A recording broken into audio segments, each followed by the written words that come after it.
Students, welcome back to pi study circle. और आज की वीडियो में हम लोग क्या डिस्कस करने वाले हैं, थंबनेल तो आपने देख ही लिया होगा।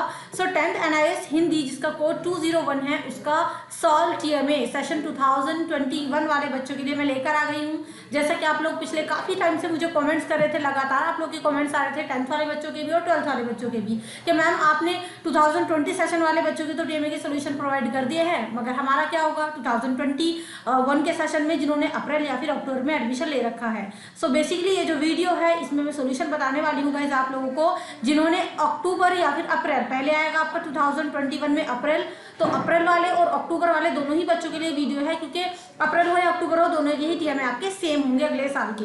सो गाइस चलिए स्टार्ट कर लेते हैं। वीडियो बहुत ज़्यादा इन्फॉर्मेटिव होने वाली है, आपकी बहुत ज़्यादा हेल्प होने वाली है इससे, क्योंकि क्वेश्चन नंबर 1 से लेकर क्वेश्चन नंबर 6 तक मैं सारे के सारे आंसर्स एक बेहतरीन तरीके से, एक बहुत ही अच्छे तरीके से आपको यहाँ पर देने वाली हूँ। तो चलिए स्टार्ट कर लेते हैं। क्वेश्चन नंबर 1 है गाइस हम लोग का, यहाँ पर देखिए आपको पता है कि हर एक TMA के आपका हर एक सब्जेक्ट का TMA बनता है, ठीक है, और TMA के क्वेश्चन तो आपको मिल जाते हैं, आंसर्स के लिए आप बहुत ज़्यादा परेशान रहते हो। तो जितने भी हमारे चैनल के थ्रू जितने भी आपको TMA के सोल्यूशन मिलने वाले हैं वो एक्सपर्ट टीचर्स के थ्रू ही लिखे गए हैं। ऐसा नहीं है कि किसी भी बच्चे को बिठा के हमने मतलब ऐसे ही उल्टे सीधे उनको लिख दिए, तो ऐसा नहीं है। बहुत ही अच्छे और वेल तरीके से, बढ़िया तरीके से आपको ये सारे आंसर मिलने वाले हैं। और वीडियो को आपको लास्ट तक देखना है, स्किप नहीं करना, क्योंकि लास्ट में मैं आपको 6 मार्क्स वाला जो आपका क्वेश्चन होता है प्रोजेक्ट वाला आंसर, उसका भी आंसर एक प्रॉपर और बेहतरीन तरीके से लिखा हुआ यहाँ पर देने वाली हूँ। तो चलिए अब स्टार्ट कर लेते हैं। क्वेश्चन नंबर 1 देखिए गाइस आप लोगों के सामने आपकी स्क्रीन पर है। सो क्वेश्चन नंबर 1 से लेकर 6 तक हर एक क्वेश्चन में आपको 2 ऑप्शन दिए जाते हैं, ठीक है, और एक ऑप्शन को सिलेक्ट करके आपको उसका आंसर देना पड़ता है। सो गाइस यहाँ क्वेश्चन नंबर 1 में आपसे क्या कहा जा रहा है कि भी निम्नलिखित प्रश्नों में से किसी एक प्रश्न का उत्तर आपको लगभग 40 से 60 शब्दों में देना है, मतलब 4 से 5 लाइन में देना है, 5-6 लाइन में। तो यहाँ पर मैंने क ऑप्शन को सिलेक्ट किया है, क और ख 2 ऑप्शन थे आपके। क को सिलेक्ट किया है कि भी कवि वृंद ने अपने दोहे के माध्यम से निरंतर अभ्यास करने पर बल दिया है, तो आपके जीवन में दोहा कितना उपयोगी सिद्ध हुआ, स्पष्ट करना है भाई आपको। सो गाइस यहाँ से यहाँ तक आपका जो है आंसर स्टार्ट हो रहा है, क्योंकि आपका शॉर्ट क्वेश्चन है तो बहुत ज़्यादा लंबा आपको इसका आंसर नहीं देना। सो गाइस यहाँ से आपका जो है ये आंसर स्टार्ट हो रहा है कि भाई अगर व्यक्ति किसी भी कला या अन्य किसी कार्य में चतुरता प्राप्त करना चाहता है तो उसे क्या करना पड़ेगा, निरंतर अभ्यास करना चाहिए। किसी भी काम में आपको एक्सपर्ट होना है तो आपको कंटिन्यू उसका प्रैक्टिस करनी पड़ती है, अभ्यास करना चाहिए। और निरंतर यानी कंटिन्यू अभ्यास करने से मूर्ख व्यक्ति भी गाइस क्या हो जाता है, चतुर हो जाता है। जब बार बार किसी चीज़ की प्रैक्टिस करोगे तो आप भी स्मार्ट हो जाओगे, चतुर बन जाओगे, और अपनी कला अथवा अपने कर्म में होशियार हो जाता है। तो इस बात को कवि ने एक उदाहरण से स्पष्ट किया है। जिस प्रकार, उदाहरण क्या है, यहाँ से आप देख सकते हैं कि जिस प्रकार कुएं से पानी निकालने वाली रस्सी पत्थर की चक्री को घिस कर उस पर निशान डाल देता है, उसी प्रकार मूर्ख भी अभ्यास करके चतुर बन जाते हैं। तो गाइस ये आपके पहले क्वेश्चन का आंसर है। अच्छे से आप अपनी TMA फाइल में आंसर्स लिखिए, हैंड टू हैंड वीडियो देखते देखते नोट डाउन कर लीजिए आप, ठीक है, और बढ़िया तरीके से अपनी फाइल आप तैयार करिए। वैसे अभी आपके लिए टाइम है, अभी अप्रैल वाले जो स्टूडेंट्स हैं उनकी अभी तो फाइल सबमिट होने में काफ़ी टाइम है। So guys keep study in pi study. YouTube पर आइए, पाई स्टडी सर्कल परिवार से हमारे जुड़ जाइए, पाई परिवार का आप हिस्सा बन सकते हैं। बहुत सारी स्कूल वीडियोज़ मैं आपके लिए लेकर आने वाली हूँ। बाकी जितने भी आपके सब्जेक्ट्स बचे हैं, हिंदी आपका 201 कोड होता है, इसके बाद के जितने भी कोड हैं आपके 202, 203 में सभी के TMA के सॉल्यूशन एक अच्छे तरीके से आपको लिख कर देने वाली हूँ या तैयार करके लाने वाली हूँ। काफ़ी सारे जो है हमारे यहाँ कंप्लीट हो भी चुके हैं, काफ़ी सारे TMA हमारे रेडी हैं, बस वीडियो शूट करके आप लोगों के लिए लानी ही बाकी है। सो गाइस देखिए यहाँ पर आपका क्वेश्चन नंबर 2 स्टार्ट होता है। तो गाइस क्वेश्चन नंबर 2 जो है आपसे यहाँ पर क्या कहा गया है कि निम्नलिखित प्रश्नों में से किसी एक प्रश्न का उत्तर आपको 40 से 60 शब्दों में देना है, मतलब फिर से गाइस आपका 2 नंबर का क्वेश्चन है। सो यहाँ पर गाइस मैंने सिलेक्ट किया है ख को, कि बहादुर जैसे बच्चों के साथ उपयुक्त करके हम समाज में नकारात्मकता का वातावरण कम कर सकते हैं। मतलब उपयुक्त क्या करके गाइस, उपयुक्त व्यवहार करके। बहादुर कहानी आपने पढ़ी होगी, बहुत ही इंटरेस्टिंग कहानी है कि बहादुर जैसे बच्चों के साथ अच्छा व्यवहार करके हम समाज में नकारात्मकता का वातावरण कम कर सकते हैं। तो क्या आप इस कथन से सहमत हैं? कथन के पक्ष में या फिर विपक्ष में आपको टिप्पणी करनी है। गाइस अगर ये चैप्टर अगर अभी तक आपने नहीं पढ़ा है तो मैंने इसकी वीडियो अपलोड की थी जब मैंने 10th का जो है स्टार्टिंग किया था सिलेबस करवाना, तो बहुत ही अच्छा मुझे बहादुर चैप्टर पर रिस्पॉन्स मिला था। और अगर आप यूट्यूब पर सर्च करते हैं बहादुर 10th NIS लिख के ऐसा कुछ लिखे तो आपको सबसे ऊपर मेरी ही वीडियो वहाँ पर मिलने वाली है। बहुत अच्छे तरीके से मैंने उसमें आपको डिस्क्राइब किया था। बाकी 10th के हिंदी के जितने भी चैप्टर्स हैं उन सभी का लिंक मैं आपको नीचे डिस्क्रिप्शन बॉक्स में प्रोवाइड कर दूंगी। तो आप जो है चाहे इस तरीके से लगभग सारे ही चैप्टर मैंने कवर कर रखे हैं 10th क्लास के हिंदी के, तो आप अपना सिलेबस घर बैठे वीडियो के थ्रू एक एक वीडियो करके कंप्लीट कर भी सकते हैं। बहुत अच्छा मुझे वहाँ पर रेस्पॉन्स देखने को मिल रहा है जितने मेरे हिंदी का सिलेबस है। तो मैं नीचे आपको डिस्क्रिप्शन बॉक्स में सभी चैप्टर्स का लिंक भी प्रोवाइड कर दूंगी, तो आप जो है देख लीजिएगा, अपने चैप्टर क्लियर कर सकते हैं आप वहाँ से। तो गाइस ये जो है हमारा बहादुर वाला जो चैप्टर है, यहाँ पर आंसर मैंने लिखना स्टार्ट किया है। गाइस वीडियो पसंद आ रही है तो प्लीज़ लाइक कर दीजिएगा, ठीक है, और कमेंट सेक्शन में अपना फीडबैक जरूर शेयर करिएगा। तो बहादुर जैसे बच्चों के साथ उपयुक्त व्यवहार करके हम समाज में नकारात्मकता का वातावरण कम कर सकते हैं।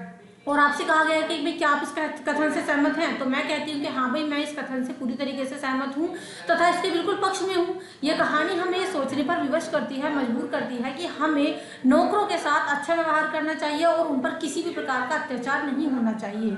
हमारा उनके प्रति सहृदय व्यवहार होना चाहिए, व्यवहार बढ़िया होना चाहिए, और हमारा उनके साथ किया गया सद्व्यवहार उनके जीवन में बदलाव ला सकता है। इसके अलावा समाज को भी अनेक समस्याओं से निजात मिल सकती है। सो यहाँ पर मैंने क्वेश्चन नंबर 2 भी आपके सामने दिखा दिया है आप लोगों को। चलिए आगे बढ़ लेते हैं गाइस। आपका जो है क्वेश्चन नंबर 3 स्टार्ट हो रहा है कि भाई निम्नलिखित में से किसी एक प्रश्न का उत्तर लगभग 40 से 60 शब्दों में आपको देना है।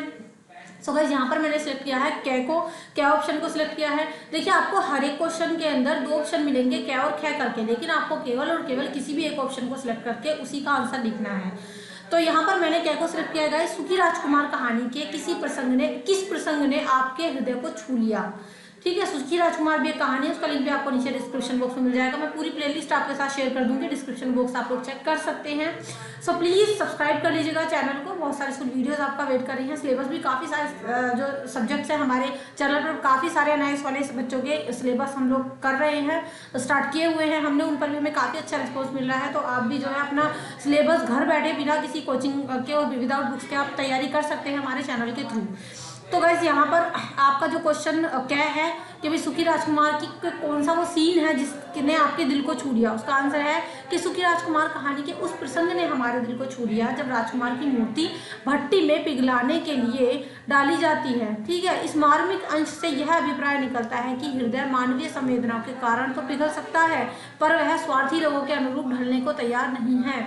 सच्ची मानवीय भावनाओं से पूर्ण हृदय में दूसरों के दुखों के प्रति कोमलता होती है, पर ऐसी कोमलता भी नहीं होती कि दूसरे उसे अपने विचारों के अनुसार ढाल ले। सो गाइस कुछ इस तरीके से यहाँ पर मैंने आपको क्वेश्चन नंबर 3 का आंसर भी दे दिया है। ये वर्ड जो हमारा वो होती है, कहीं मिस हो गया आई थिंक। चलिए आगे बढ़ लेते हैं। ज्वाइन कर सकते हैं आप हमारे व्हाट्सएप ग्रुप को। हाँ जी, आप हमारे व्हाट्सएप ग्रुप को ज्वाइन कर सकते हैं। नंबर आपके सामने है कि 7303838500। इससे क्या होगा, देखिए व्हाट्सएप ग्रुप का लिंक मैं आपको नीचे डिस्क्रिप्शन बॉक्स में भी दे दूंगी, अदरवाइज आप डायरेक्टली इसी नंबर से हमसे जुड़ सकते हैं। इससे ये होगा कि भाई बहुत से बच्चे होते हैं जिनको वीडियो के थ्रू अपना जो है काम करना अच्छा नहीं लगता, वीडियो देख के पोस्ट करना अच्छा नहीं लगता, तो उनके लिए एक आइडिया है कि भाई आपको PDF फाइल मिल जाएगी इस वीडियो की। इसके अलावा जो मैं आगे काफ़ी सारे सब्जेक्ट के सॉल्यूशन लेकर के आऊँगी अलग अलग सब्जेक्ट के आपके लिए, सो उन सभी की PDF फाइल आपको हमारे यहाँ व्हाट्सएप ग्रुप पर मिल जाएगी। आप अपना नाम और अपने सब्जेक्ट लिखकर हमारे इस व्हाट्सएप ग्रुप पर जो है सेंड कर सकते हैं, तो वहाँ पर आपको PDF फाइल मिल जाएगी। बट गाइस इसके लिए आपको जो है ओनली 30 रुपीज़ का यहाँ पर सब्जेक्ट पे करना पड़ेगा। वीडियो आपके लिए फ्री ऑफ कॉस्ट है, ठीक है, वीडियो आपके लिए जो है फ्री ऑफ कॉस्ट है, वीडियो का कोई चार्ज नहीं है। तो ये आपकी चॉइस होगी कि आप वीडियो के थ्रू भी बना सकते हैं। बाकी अगर जिसको कंफर्टेबल ना हो, जिसको जो है PDF फाइल चाहिए, सो उसके लिए आपको ओनली 30 रुपीज़ यहाँ पर पे करना पड़ेगा, बट ये आपकी चॉइस है अगेन। ठीक है, चलिए आगे बढ़ लेते हैं। तो गाइस यहाँ पर निम्नलिखित प्रश्नों में से किसी एक प्रश्न का उत्तर लगभग 100 से 150 शब्दों में देना है। अब 3 क्वेश्चन जो गाइस हम लोगों ने ऊपर डिस्कस किए हैं वो थे आपके शॉर्ट क्वेश्चन 2 नंबर वाले। ये हमारा जो है थोड़ा लॉन्ग क्वेश्चन है, 100 से 150 शब्दों में आंसर देना है। सो गाइस यहाँ पर मैंने सिलेक्ट किया है कि चंद्रग्रहणा से लौटती बेर, ये कविता का नाम है, इसका लिंक भी आपको नीचे मिल जाएगा डिस्क्रिप्शन में। तो इस कविता के प्रकृति चित्रण में बगुला किस चीज का प्रतीक है। बगुले के बारे में पूछा है, बगला जो होता है, क्या यह प्रतीक आज के संदर्भ में उतना ही प्रासंगिक है, उदाहरण सहित टिप्पणी करनी है। सो गाइस यहाँ पर आंसर है आपका कि भी चंद्रग्रहणा से लौटती बेर कविता के माध्यम से कवि ने गांव के खास तौर प्राकृतिक वातावरण को निश्चल और प्रेम के योग्य बताया है। इसके माध्यम से उसने समाज में प्रचलित विभिन्न व्यवहारों से परिचित कराया है और उसने बगुला के जरिए समाज के ढोंगी समाज का चित्रण किया है, जो दिखावा कुछ करते हैं और होते कुछ और हैं। तो इसी तरह चिड़िया के माध्यम से कवि ने चालाक लोगों के व्यवहार की चर्चा की है। तो यहाँ पर और भी है हमारा आगे, क्योंकि लॉन्ग क्वेश्चन है, थोड़ा सा इसकी वर्ड लिमिट ज़्यादा है कि भाई बगुला समाज के उन ढोंगी लोगों का प्रतीक है जो दिखावा कुछ करते हैं और आचरण कुछ और करते हैं। इसलिए समाज में एक कहावत प्रसिद्ध भी है कि भाई बगुला भगत।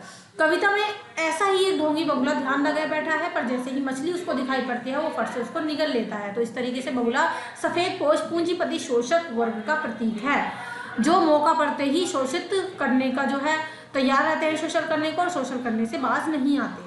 सो गाइस प्लीज शेयर कर दीजिएगा वीडियो को। अगर आपका फ्रेंड भी टीएमए के सोल्यूशन के लिए परेशान है तो आप इस वीडियो को अपने बेस्ट फ्रेंड के साथ और अपने कॉमन फ्रेंड के साथ शेयर कर सकते हैं। इसके अलावा आप कमेंट करके अपना फीडबैक मेरे साथ जरूर शेयर करिएगा। आपका जो फीडबैक है बहुत ज़्यादा मेरे लिए मैटर करता है।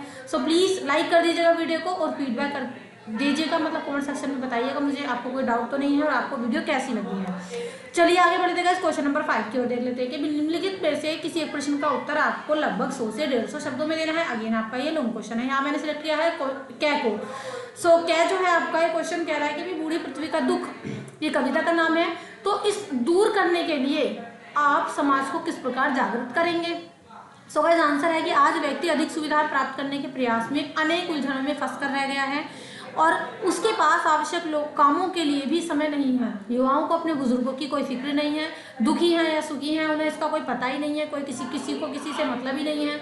आदिवासी कवित्री ने, मतलब इस कविता की जो कवित्री हैं वो आदिवासी हैं, उन्होंने बूढ़ी पृथ्वी का दुख इस कविता के माध्यम से मानव की संवेदनहीनता को संवेदनशील बनाने का प्रयास किया है कि कवि कविता के माध्यम से समाज का ध्यान देश में बढ़ रहे प्रदूषण की ओर आकर्षित कर उसे शिक्षित करता रहा है। ठीक है, ये हमारा वर्ड है देश। तो देश में बढ़ रहे प्रदूषण की ओर आकर्षित कर उसे शिक्षित करता रहा है कि प्रदूषण से देश में अनेक तरह की समस्याएं आन खड़ी हुई हैं, वो अनेक प्रकार की बीमारियों से ग्रसित हो गया है और इसका समाज पर असर पड़ा है। बहुत से लोग पर्यावरण को बचाने की दिशा में काम कर रहे हैं, जैसे सुंदरलाल बहुगुणा। तो हम भी साहित्य की तरह किसी विद्या को अपनाकर समाज को पर्यावरण के प्रति जागरूक कर सकते हैं और इस संदर्भ में हम छोटी छोटी कंपनियां या एकांकी लिख सकते हैं जिनसे समाज जागरूक हो सकता है। सो गाइस प्लीज शेयर कर दीजिएगा वीडियो को अपने फ्रेंड्स के साथ। आगे बढ़ लेते हैं। क्वेश्चन नंबर 6 में गाइस आपसे क्या कहा गया है कि भी निम्नलिखित प्रश्नों में से किसी एक प्रश्न का उत्तर लगभग 100 से 150 शब्दों में देना है। ये आपका प्रोजेक्ट बेस्ड क्वेश्चन है, ये थोड़ा सा और लेंथी आपका जाएगा। यहाँ पर गाइस मैंने सिलेक्ट किया है खे को कि भी प्रेमचंद की जो कहानियां होती हैं उन्हें पढ़िए और किन्हीं 5 कहानियों का सार 1/3 शब्दों में आपको लिखना है। ये मोस्ट अवेटेड आपका जो है क्वेश्चन होता है, प्रोजेक्ट वाला क्वेश्चन। इसके लिए सबसे ज़्यादा बच्चे परेशान रहते हैं, बहुत ज़्यादा कमेंट्स करते हैं कि क्वेश्चन नंबर 1 2 3 4 तो हमने कर लिया है जैसे तैसे, बट प्रोजेक्ट वाला आंसर प्रॉपर तरीके से हम कैसे करें। सो गाइस यहाँ पर मैं प्रोजेक्ट का सोल्यूशन आपको दिखा रही हूँ। मुंशी प्रेमचंद के बारे में थोड़ा सा पहले आपको लिखना है कि अभी मुंशी प्रेमचंद 31 जुलाई 1880 से 1880 अक्टूबर 1936 का जन्म वाराणसी से 4 मील दूर लम्ही गांव में हुआ था। उनका असली नाम गाइस क्या था, धनपत राय श्रीवास्तव था और उनकी शिक्षा का आरंभ उर्दू फारसी पढ़ने से हुआ और रोजगार का पढ़ाने से। तो 1898 ईस्वी में मैट्रिक की परीक्षा के पास करने के बाद वह एक स्थानिक पाठशाला में अध्यापक नियुक्त हो गए और 1910 में वह इंटर और 1919 में बीए के पास करने के बाद स्कूलों के डिप्टी सब इंस्पेक्टर नियुक्त हो गए। ये गाइस आपका जो ये वर्ड है थोड़ा सा यहाँ पर एक्स्ट्रा है, इसको आप कट कर दीजिएगा। चलिए आगे बढ़ रहे हैं हम कि नियुक्त हो गए। उनकी प्रसिद्ध हिंदी रचनाएं हैं उपन्यास, कौन कौन से उपन्यास तो है सेवा सदन, प्रेमाश्रम, निर्मला, रंगभूमि, गबन, गोदाम, कहानी संग्रह नाम का दारोगा, नमक का दारोगा, प्रेम 25, सोजे वतन और प्रेम तीर्थ, 5 फूल, सप्तसुमन और बाल साहित्य, कुत्ते की कहानी, जंगल की कहानियां आदि। तो ये कुछ कहानियां हैं, थोड़ा सा मुंशी प्रेमचंद के बारे में हमने जाना है। अब उनके द्वारा लिखित 5 कहानियों का सार कम शब्दों में देना है। पहले उनकी 5 कहानियां उठानी है, कौन कौन सी के बारे में आप लिखना चाहोगे और उनका जो सार है पूरी कहानी की जो कथा है वो कम शब्दों में आपको लिखनी है। मैंने पहले सिलेक्ट किया है यहाँ पर गोदान को, बहुत ही फेमस काम है मुंशी प्रेमचंद द्वारा किया गया ये गोदान। सो गाइस गोदान उपन्यास प्रेमचंद का अंतिम और सबसे महत्वपूर्ण उपन्यास माना जाता है। प्रेमचंद का गोदान किसान के जीवन के संघर्ष एवं वेदना को अभिव्यक्त करने वाली सबसे महत्वपूर्ण रचना है। कहानी का मुख्य चरित्र हरि है और जो एक गाय का मालिक बनना चाहता है, आजीवन दुर्संघर्ष के बुरा संघर्ष करने के बावजूद उसकी एक गाय की आकांक्षा पूरी नहीं हो पाती। पहली कहानी ये है, मैंने कम शब्दों में इसके लिखने की कोशिश की है। आप भी चाहे तो आप यही कहानियाँ लिख लीजिए, अदरवाइज अगर आपको लगता है आप इससे बेहतर लिख सकते हैं, आपको कोई मुंशी प्रेमचंद की कहानी याद है तो आप इनकी जगह वो भी लिख सकते हैं, मगर कम शब्दों में, 1/3 शब्दों में लिखना है। सो दूसरा क्वेश्चन है कि दो बैलों की कथा। दो बैलों की कथा, दो बैल हीरा और मोती की कहानी है। ये दोनों प्यार के भूखे हैं, अपने मालिक से बेइंतहा मोहब्बत करते हैं। ये दोनों अपने मालिक से बिछड़ जाते हैं और एक नए स्थान पर जाते हैं, वहाँ इनके साथ बहुत अत्याचार होता है। उसके बाद वो वहाँ से भागने का निर्णय लेते हैं और इसमें उन दोनों को की जो मदद है वो नए घर की एक छोटी बच्ची मदद करती है, जो दोनों को चोरी छुप के खाना देती है। वह एक रात इनकी खूंटी खोल देती है और दोनों को भगाने में मदद करती है। तो इस तरीके से दोनों वापस अपने घर आते हैं। आप ज्वाइन कर सकते हैं व्हाट्सएप ग्रुप को। मैं फिर से आपको रिमाइंड करा दूँ 7303838500। इससे जो है आपको एनआईएस से लेकर जितने भी रिलेटेड इन्फॉर्मेशन होती है, सही और सटीक जानकारी सही टाइम पर आपको मिल जाती है। एनआईएस अपडेट्स के लिए भी आप हमारे चैनल को पाई स्टडी सर्कल को जो है सब्सक्राइब कर सकते हैं और हमारे ग्रुप से जुड़ सकते हैं। ग्रुप का लिंक मैं आपको नीचे भी डिस्क्रिप्शन बॉक्स में प्रोवाइड कर दूंगी। गाइस तीसरी जो कहानी है वो है कि नमक का दारोगा। प्रेमचंद द्वारा लिखित रचित लघु कथा है और इसमें एक ईमानदार नमक निरीक्षक की कहानी को बताया गया है, जिसने कालाबाजारी के विरुद्ध आवाज उठाई और कहानी में मानव मूल्यों का आदर्श रूप दिखाया गया है। उसे कर्म परायणता को विश्व के दुर्लभ गुणों में बताया गया है। चौथी जो कहानी है वो है पूस की रात। पूस की अंधेरी रात आकाश पर तारे भी टूटते हुए मालूम होते थे। हल्कू अपने खेत के किनारे ऊख के पत्तों की एक छतरी के नीचे बांस के खटोले पर अपनी पुरानी गाड़े की चादर ओढ़े पड़ा था। ठीक है, ये कुछ लंबा चौड़ा सा था, आप इसको जो है लिख लीजिएगा ऐसे। तो कांप रहा था वो लेटा हुआ खाट के नीचे, उसका संगी कुत्ता जबरा पेट में मुंह डाले सर्दी कू कर रहा था। उसको सर्दी लग रही थी और ऐसे ही मतलब अपना मुंह जो है पेट के ऐसे को ढांप के वो लेटा हुआ था। गाइस पांचवी कहानी है आपकी कफन। तो कफन कहानी क्या है कि कफन कहानी झोंपड़े के द्वार पर बाप और बेटा दोनों एक बुझे हुए अलाव के सामने चुपचाप बैठे हुए हैं और अंदर बेटे की जो जवान बीवी है वो बुधिया नाम है उसका, प्रसव वेदना में पछाड़ खा रही थी। रह रहकर उसके मुंह से ऐसी दिल हिला देने वाली आवाज निकल रही थी कि दोनों का अपना कलेजा थाम लेते हैं। गाइस कुछ इस तरीके से मैंने यहाँ पर आपको छह के छह क्वेश्चन, जो आपका प्रोजेक्ट वाला क्वेश्चन है उसका आंसर भी आपको दे दिया है। आई होप आपको ये वीडियो हेल्पफुल रही होगी। वीडियो कैसी लगी कमेंट सेक्शन में आप बताइएगा जरूर। इसके अलावा अगर आपको पसंद आई हो तो आपको पता है आपको लाइक करना है, चैनल को सब्सक्राइब करना है और बेल आइकन को प्रेस करके आप ऑल वाले नोटिफिकेशन को ऑन कर देना, ताकि जब भी मैं कोई भी नई वीडियो डालूं तो उसका नोटिफिकेशन आपको तुरंत मिल जाए। Guys best of luck. आप अपना टीएमए अच्छे से बनाइए और मुझे बताइए कि आपको जो है क्या आपका फीडबैक रहा और पाई परिवार का आप हिस्सा बन सकते हैं चैनल को सब्सक्राइब करके। इसके अलावा आप हमारे व्हाट्सएप ग्रुप से जुड़ सकते हैं, पीडीएफ फाइल वहाँ पर आपको मिल जाएगी। ठीक है, व्हाट्सएप ग्रुप के पीडीएफ फाइल के लिए यहाँ पर लेकिन आपको 30 रुपीज़ जो है पे करना पड़ेगा, बट अगेन ये आपकी चॉइस होगी। इसके अलावा जो है गाइस हमने एक नया चैनल स्टार्ट किया है। तो नए चैनल का जो पर्पस है हमारे वो ये है कि इंग्लिश वाले जो बच्चे होते हैं वो बहुत परेशान रहते हैं, तो इंग्लिश के ही लिए खाली आपको वहाँ पर एनआईएस का सीबीएसई का इंग्लिश का ही सिलेबस मिलेगा। लर्न इंग्लिश नाम का हमारा चैनल है, लिंक मैं आपको नीचे डिस्क्रिप्शन बॉक्स में प्रोवाइड कर दूंगी। तो आप हमारे लर्न इंग्लिश चैनल से भी जुड़ जाइए और अपना इंग्लिश का सिलेबस जो है आप वहाँ से कंप्लीट कर सकते हैं, 10th और 12th दोनों ही वाले students. Guys welcome to our learn English channel also. इसके अलावा आप जो है मिलते हैं, हम नेक्स्ट वीडियो में मिलते हैं। नेक्स्ट वीडियो में हम दूसरे सब्जेक्ट का टीएमए के सोल्यूशन आपके लिए मैं लेकर आने वाली हूँ। Till then keep studying bye study. Thank you so much and good bye.